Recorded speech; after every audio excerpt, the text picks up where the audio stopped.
Queen Vextera was not known for patience. The Krell Dominion had been built on her ferocity, her strategic mind, her absolute refusal to show weakness. So when her elder mother vanished from the secured quarters, confined there not as a prisoner, but as a precaution during the peace negotiations with the human colony, Vextera's fury was legendary. "Find her," she commanded, her crystalline exoskeleton flickering with barely contained rage. "Or all of you will answer with your lives." The security team scrambled. They searched every corridor, every sealed compartment, every stored facility on the human station. Nothing. The elder mother had vanished like smoke. What they didn't know was that Vextera's mother, Quexel, ancient even by Krell standards, had wandered deliberately. She was tired, not physically, though her body was centuries old and slowing. Tired of the conflict, the negotiations, the careful diplomatic dances. She wanted quiet. She found it in the engineering sector, where a human was working alone on some incomprehensible machinery. James Ortiz had been maintaining the station's life support systems for 5 years. He was meticulous, methodical, and accustomed to working without company. The approach of a massive Krell elder should have terrified him. Instead, he simply looked up from his work and nodded. "Evening," he said, as if ancient alien queens wandered into engineering sections regularly. Quexal studied him. Humans were supposed to be prey. Fragile, temporary. Yet this one seemed unafraid, unbothered, simply present. She sat down, a slow, careful process that took several minutes, on the floor beside his workstation, and she stayed.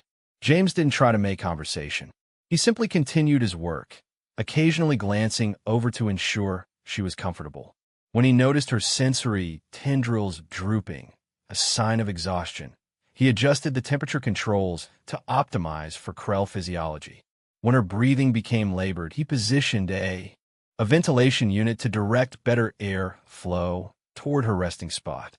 After 2 hours, Quexal's massive head tilted sideways and came to rest against James's shoulder. The human didn't move.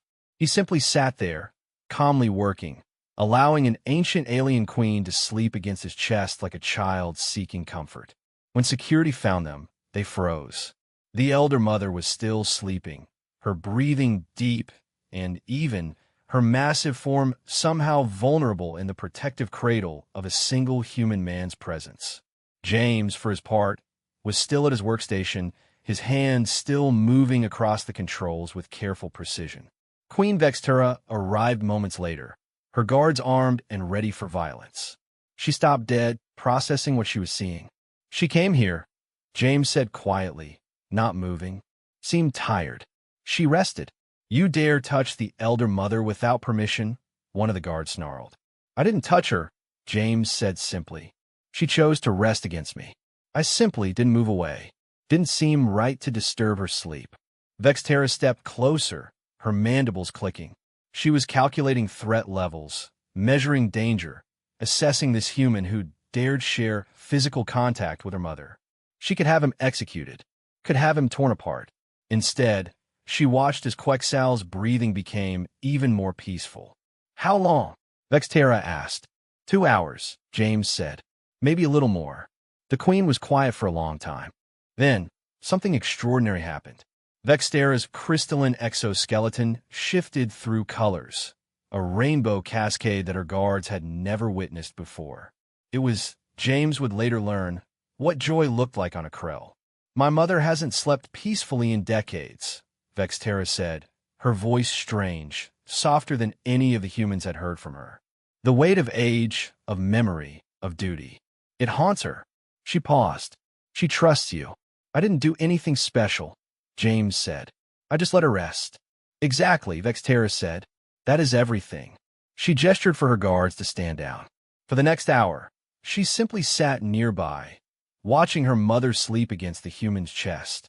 When Quexal finally woke, refreshed in a way she hadn't been in years, she looked at James with eyes that understood something the rest of her species struggled to grasp. The feral queen approached her mother slowly. Vextera knelt, an act of vulnerability, and held her in her arms. The two ancient Krell held each other while James returned to his work, asking for no gratitude, expecting no reward. Later that evening, the peace negotiations resumed, and they succeeded where they might have failed before. Because Queen Vextera had learned something crucial, that strength wasn't always about dominance. Sometimes it was about allowing others, even yourself, to simply rest.